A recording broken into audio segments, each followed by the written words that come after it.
When we think of yoga and all that it's associated with, we think of stress relief, anxiety relief, and a release of endorphins as a result of exercise. But in 1998, Chip Wilson saw yoga as a way to change fashion. Lululemon Athleisure's vision, aside from being the best-selling sportswear apparel, was to be a place where people could get gear to sweat in and a community hub where people could learn and discuss the physical aspects of healthy living, mindfulness to clear the stress, and living a life of possibility. Some people describe it as the Apple of apparel. But how did Lululemon get started? How have they succeeded? And what have been the bumps along the way? Here's how it happened.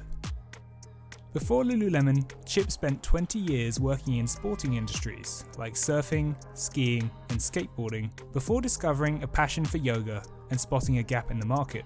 Wilson set up pop-up shops in yoga studios and used word of mouth to promote the brand through brand ambassadors, which the firm still uses to this day.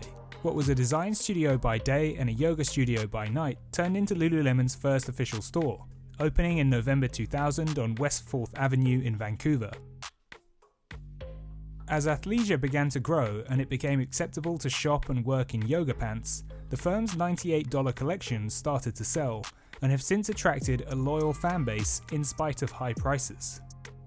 Despite the company hating the term athleisure, principally because the garments they make are engineered to be high-performing sportswear for yoga, running and other fitness activities, Lululemon found itself at the center of the athleisure trend, giving them a first-mover advantage as one of the few firms to focus on such a niche product strategy.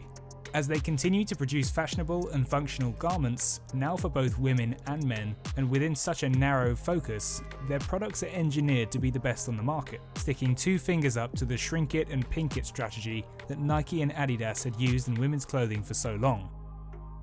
Despite demand and supply being one of the first things you learn about in economics, Lululemon prefers to walk the tightrope, operating a scarcity model so that their products are designed to sell out, with demand always exceeding supply.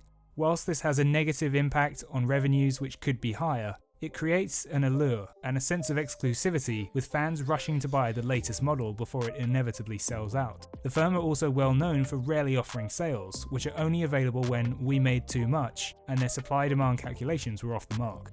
As the company have evolved, there's an increased focus on research and development, particularly surrounding how the human body moves and what the human body likes. The firm opened a lab called Whitespace in 2013, with scientists evaluating how the body moves when exercising, but also understanding how people feel. Some fitness fanatics prefer the sweaty feel on their body, whereas others hate it. This helps with being able to offer something for everyone, using various degrees of moisture wicking within the material.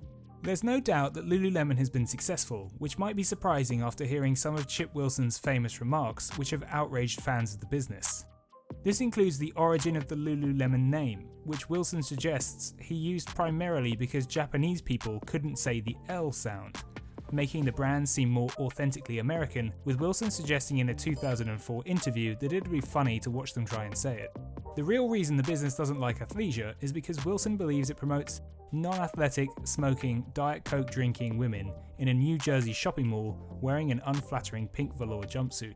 Wilson has also tried to dissuade some of his target market, suggesting that quite frankly some women's bodies just don't work for it. Even our small sizes would fit an extra large. It's really about the rubbing through the thighs and how much pressure is there. That one didn't go down too well. And lastly, the firm made little attempt to apologise for the sheer pants debacle, where the material was see-through, leading to a massive recall. This hasn't stopped Wilson from cashing in almost 14% of his stake for a cool $845 million. The business went public in 2007, and with the share price falling to almost $2 following the IPO and global financial crisis, it currently sits at almost $300 a share, as the Lululemon faithful continue to pay almost $100 per pair, which may see its Wall Street and High Street stock continue to soar. And that's how it happened. Please like the video and subscribe to the channel, and let us know down below what you'd like to see next. Thanks for watching.